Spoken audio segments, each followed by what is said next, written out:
Today I'm going to be talking to you about why I prefer Camp Nanowrimo over actual NaNoWriMo. So for those of you who don't know, NaNoWriMo stands for National November Writing Month, and that's when thousands of people, if not hundreds of thousands of people, come together every November to write 50,000 words in 30 days. And I used to participate in that like really heavily. I would start in October and I would start outlining and prepping. It's called Preptober. So I will participate in that and I'll be in, that writer energy. And it's exciting because you're starting a new project. Some people start a new project. I usually start a new project during that time, and you get into that energy of writing alongside people, and getting a feel of what their project's about, and just getting into that energy of being around writers. you know Everyone's participating in their own way, doing their own thing, and you're all trying to meet that certain goal, if not surpass it. And you're looking at the struggles that people go through and the triumphs that they have to be able to go and kind of like let their mind run free as they're writing and just trying to get into that creative space. And I like it. I like it. I like the energy of it. I like the feel of it. I like the community of it. But in November can be, at least in my household, a pretty stressful time of the year. So I find myself leaning towards Camp Nanowrimo as far as the freedom of it and the time and the space. So I'm listing the 5 reasons why I prefer Camp Nanowrimo over actual NaNoWriMo. So number one for me would be the spring and the summer versus the fall and the winter. Since National November Writing Month takes place in November, it has a different feel to it. It has, it brings along a different energy, because it's getting colder now. Um, and it brings with it a different energy. Is the winter,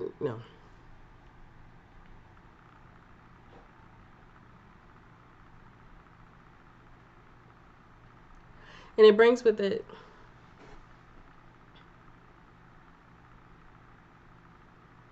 and with it taking place in November, it brings a different energy with it. I usually like to write near the window or out in nature, and since it's getting colder, I don't really feel like doing that. So I just, I have a different feel going into a writing space that doesn't happen, or at least hasn't happened, when I participated in Camp Nanowrimo, which takes place in April and June. And it kind of, around that time, it's Thanksgiving. I'm decorating for Christmas. I'm trying to, shop and find the right deals and get ready for that type of feel and that energy and the hustle and bustle of that. Um, I'm in a different mind space. I'm wearing like heavier clothes, so I'm getting like extra cozy, and like extra coziness means extra drowsiness.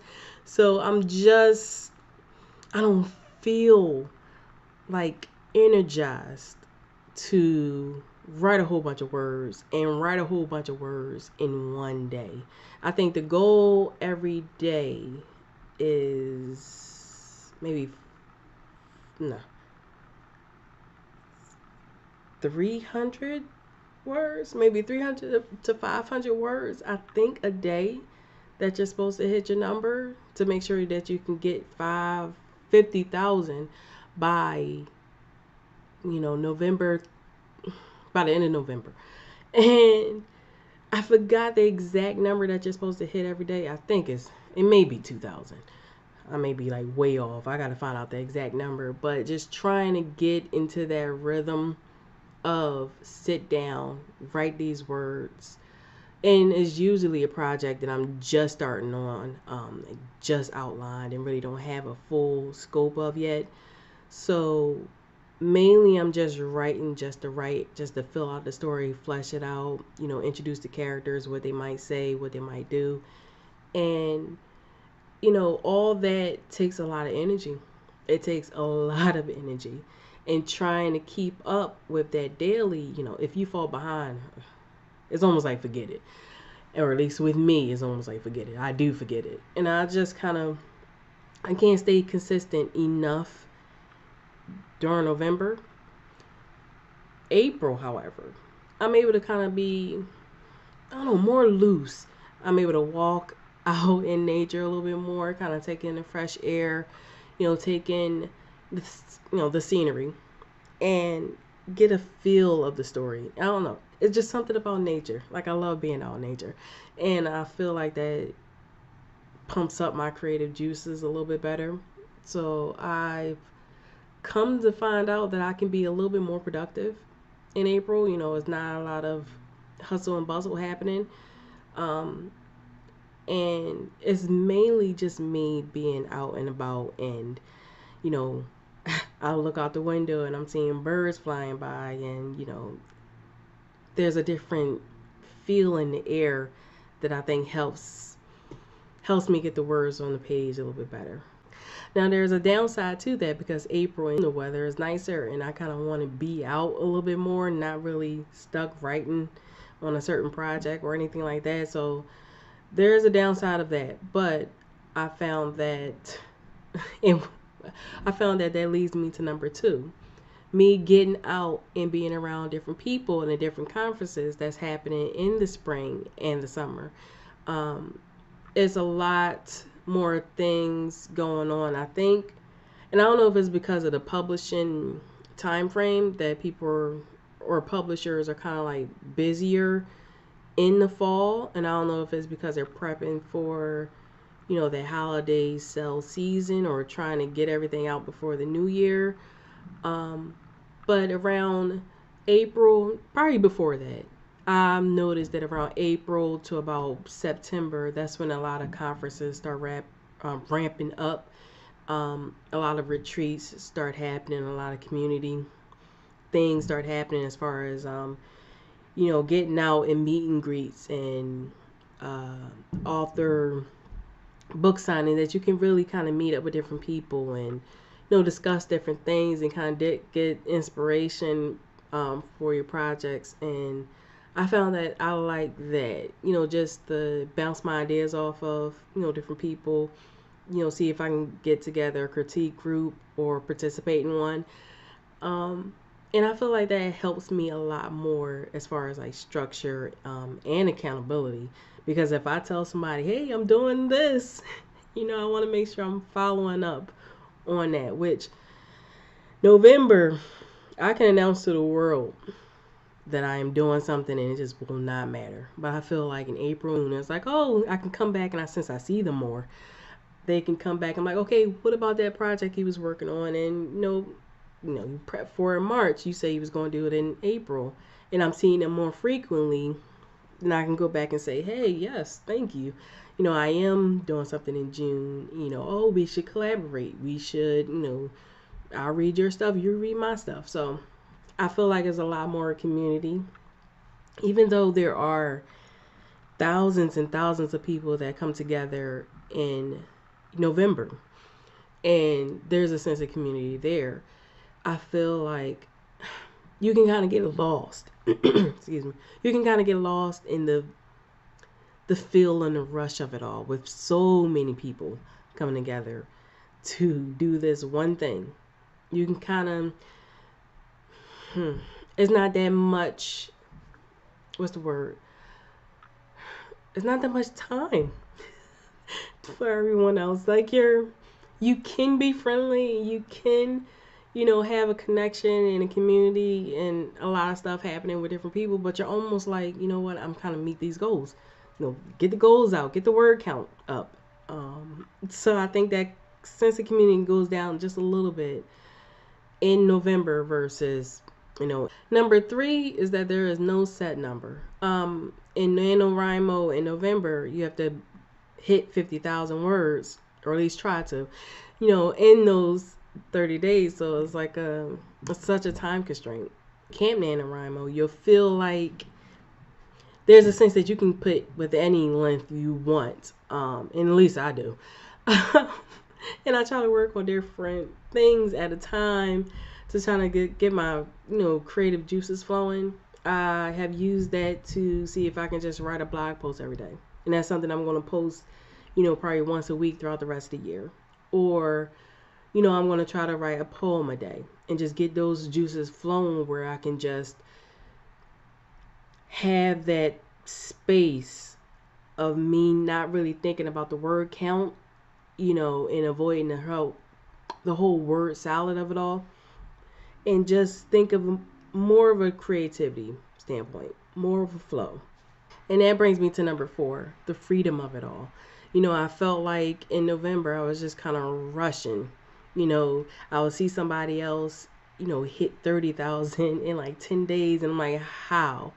And I will just feel almost defeated. I will try to get these words out and I can't make it. I can only write 200 words that day. Maybe make it up to maybe write 400 words the next day. 4,000 words if I have the time. But with my life, with the triplets and my other obligations happening during that time, it doesn't seem to flow. It doesn't seem to really, the words don't seem to be there. The story doesn't seem to be there. Everything gets locked up, and especially since I'm such a plotter. I will plot something to death. And if something starts to flow and I get into that energy and the plot is not working, I will try to map out to see where I went wrong. To see if I can eliminate me having this. I'm trying to save time on the back end instead of just writing and writing and writing and writing and then deleting half of it by the time I'm done. And I think part of that is a goal for a lot of people, because it's mainly just to get yourself to write the story, get the bones of it all. But as far as that, I have a real thing about time. I don't like wasting time. It's one of my pet peeves.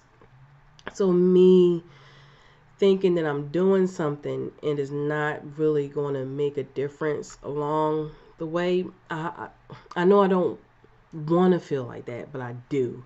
And that gets into my head and becomes an endless loop that happens from November 1st to like the 15th. And then I'm like, by that time, I wasted all the time. Just, I, I'm trying. I'm trying.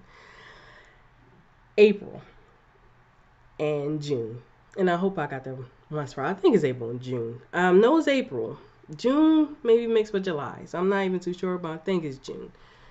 I feel like I have a little bit more freedom. It doesn't feel like there's a lot on my shoulders. And I can set like a different low word count. So this one, I'm trying something new, and I gotta say that for number 5. But I'm trying something new, and the word count is around like 10,000 words. Just throwing something into the wind, something I've never done before, and I feel like that's giving me a little bit more space to be creative, the way I want to be creative. And now I feel as though, I'm just putting something down on the paper, on the page, in the Word document, just to meet my numbers. I really like to have cohesion in my writing and making sure that everything is leading somewhere instead of just writing a whole character that I'm just going to have to just delete later on, or writing a whole scene that is taking a lot of my time and my space away from other things that I'm just going to completely scrap later. I feel like, Camp Nanowrimo gives me a little bit more stability too. I think stability. And that finally brings me to number 5.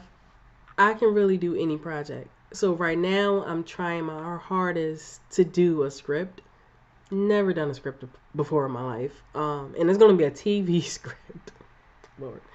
I have this idea where it's going to be kind of Twilight Zone-y, because I like those type of TV shows.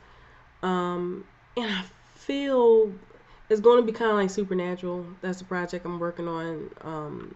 This NaNoWriMo. And what's in my head right now is it's kind of a Little Mermaid. Go with that. And something supernatural about it. I'm like, Little Mermaid is already kind of magic, supernatural-y, but I'm actually trying to add it to a Twilight Zone type of thing, which the real story, yeah, it's kind of already Twilight Zone-y, and I'm trying. I don't know if it's going to end off happy or sad. I don't know what type of twist I'm going to give to it, but I'm just going to write it, and see what happens. And it's going to be my first time ever writing a script, so I gotta watch different videos, and I already have Scrivener, so I want to see if I can use that for writing a script, which I've never done. I have the Save the Cat script writing book specifically for script writing, so I'm gonna try, to read that book and write a script, Lord, and see if I can, if that works out and I have a little bit more time left and I hit those 10,000 words, I want to see if I can work on another TV script, because I have like 2 or 3 ideas that seems kind of like Twilight Zone-y. And, before I'll forget my train of thought, Twilight Zone has been canceled.